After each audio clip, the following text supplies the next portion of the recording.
Waiting was not still. Dagon had misunderstood that. He had imagined waiting as a sort of holy sitting, hands folded, eyes lifted, men breathing carefully so God could find the room, women quiet in corners because men often mistook silence for order, children kept outside the important parts until someone needed them for a teaching. Actual waiting was work. There was water to carry, bread to divide, rooms to find, doors to watch.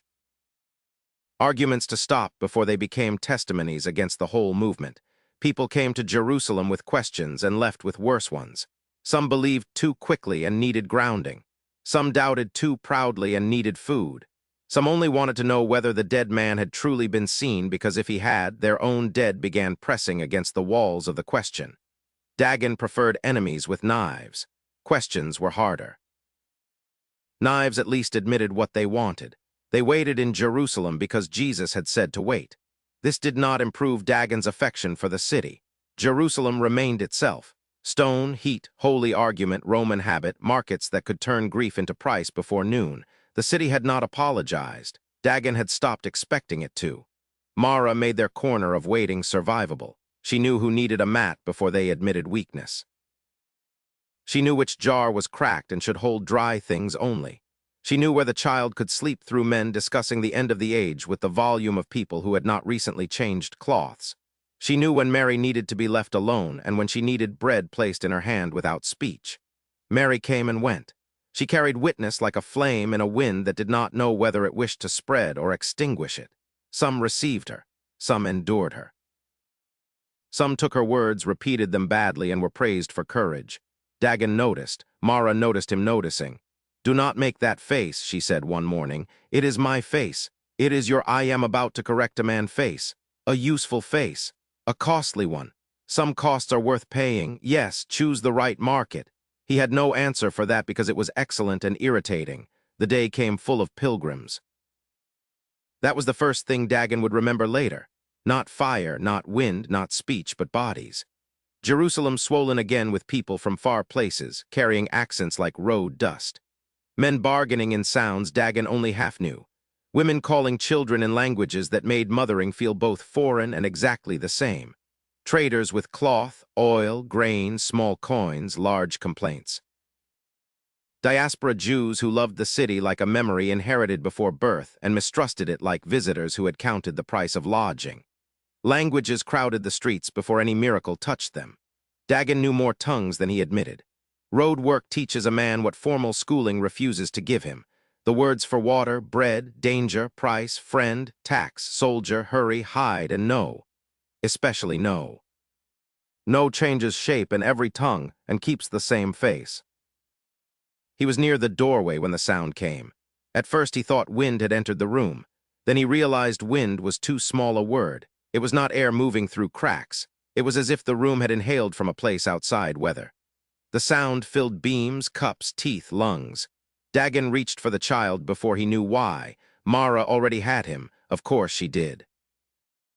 Mary stood by the wall, one hand flat against the stone, eyes wide not with fear exactly, but with recognition arriving faster than understanding. The others turned. Peter stood. John stood. Men and women who had been speaking, praying, arguing, eating, mending, waiting, all broke into one attention. Then came fire. That is what people would say. Fire. Dagon would not argue, but it did not behave like fire he knew. It did not eat cloth. It did not blacken beams. It did not make men scream and run for water. It rested and divided, terrible and delicate, seen and impossible, as if flame had remembered it was created by God before it ever learned to destroy. The child laughed. That undid Dagon. The child reached toward brightness and laughed with the full stupidity of innocence, having no respect for theology, danger, or the proper distance between infants and signs from heaven. Mara pulled him close, but she was laughing too. Not with humor, with astonishment breaking through the body's defenses. Then speech began, not one voice, many. Dagon heard his own language first because pride is quick to claim center. Then another, then another. Sounds he had heard from men trading, cursing, begging, praying badly before sleep. Parthian, Egyptian, Greek common enough to survive empire, Latin edges, Aramaic home, Hebrew prayer. Tongues folded through tongues until the room became road, market, synagogue, border, harbor, table. Mary spoke. Dagon did not know the language. A woman near the doorway did. She began to weep, not quietly. Peter spoke too, but not yet a speech to a crowd, first as overflow. The words poured from him in a tongue Dagon had heard once from a man selling dyed cloth who cheated badly and prayed beautifully. John answered in another. Someone laughed. Someone fell to knees. Someone shouted from outside. The sound had escaped the room. Of course it had. No room built by men could hold that. People gathered. The doorway filled, then the street. Faces pressed in, confused, irritated, hungry for spectacle, hungry for God, annoyed at both. Dagon moved to the side with old instinct. Doorways were dangerous when crowds formed. He placed himself where he could see hands. Mara stayed behind him with the child. Mary moved forward. He almost stopped her.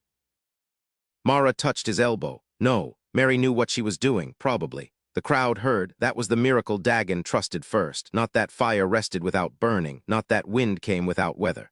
Those were beyond him, but hearing was something he knew. Hearing was rare. Men stood beside each other for years and did not hear. Husbands did not hear wives. Priests did not hear beggars. Rome did not hear anyone without tax attached. A man could shout in his own tongue and remain foreign to his neighbor. Now strangers heard the mighty works of God in the sounds their mothers had used to wake them. That was not small. What does this mean? Someone asked. Good question, Dagon thought. Then another man laughed from the edge.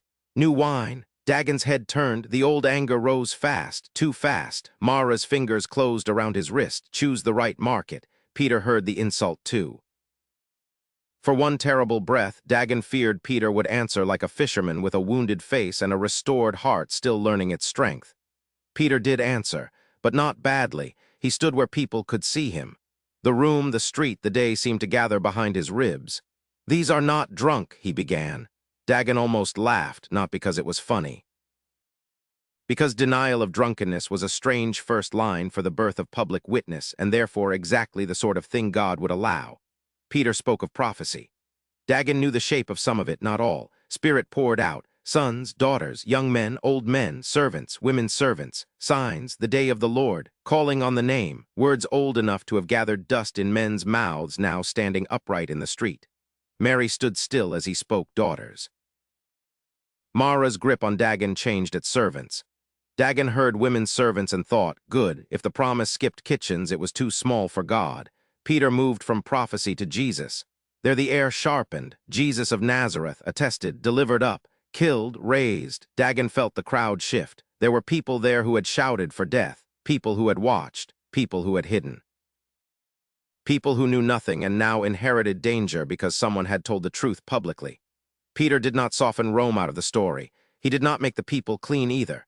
He placed the wound where it belonged. Human hands, lawless men, God's refusal to abandon. When Peter said God raised him, Dagon looked at Mary. She did not look vindicated. That surprised him. He had expected triumph from the first witness now that a man spoke publicly and people listened. Instead, she looked relieved and grieved, as if being believed did not erase the days of not being believed.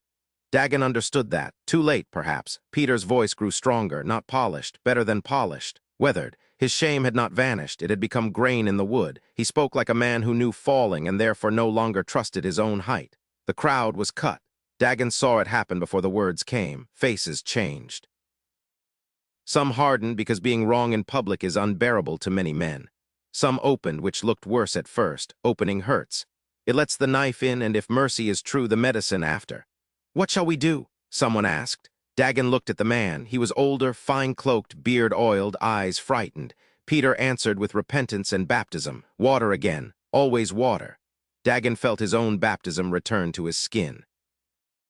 He had not known a memory could be physical without being a wound. Then the day became bodies again. People moving, people asking, people arguing, people weeping, people laughing badly because seriousness had exceeded them. Water needed, space needed, names needed, food needed. Baptism was holy, yes, but holiness did not arrange lines by itself. Mara handed the child to Dagon. He stared at her. Hold him, she said.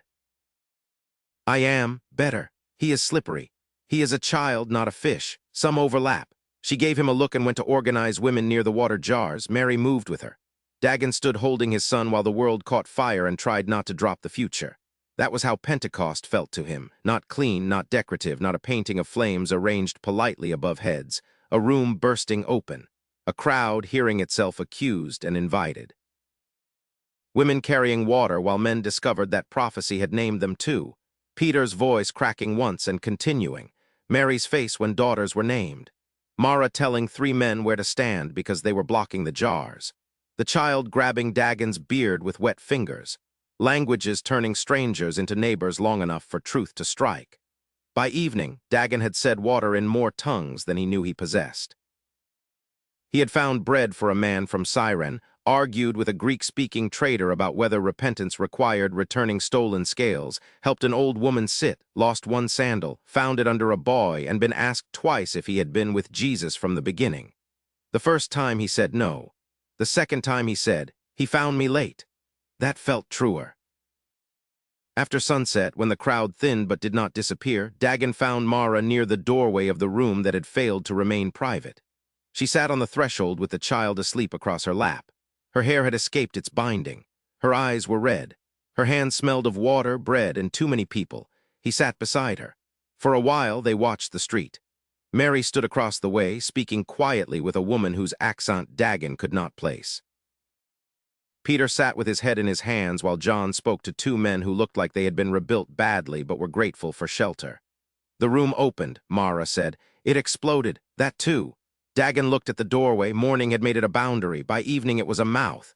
He said witnesses, Dagon said. Yes, I thought that meant remembering. It does. It also means translation. Mara looked at him. The child shifted between them. That may be your road, she said. What? You know market tongues, road words, water, bread, danger, price, friend. And no, especially no. He watched a group pass, speaking quickly in a language he recognized only at the edges. I do not know enough. Good. You keep saying good when I confess weakness, because men who think they know enough are dangerous. He considered this. It had evidence. What is your road, then? He asked. Mara looked at the room behind them. Mats, cups, ash, spilled water, bread crumbs, a place overwhelmed and somehow more itself than before. Rooms, she said. Still. More. Bigger rooms? No, more honest ones. He nodded. That made sense. The child slept. Jerusalem breathed around them, less enemy than before, not because it had changed, but because something inside it had been opened and could not be fully shut. Dagon leaned his head against the doorpost. For the first time since returning, he did not hate the city.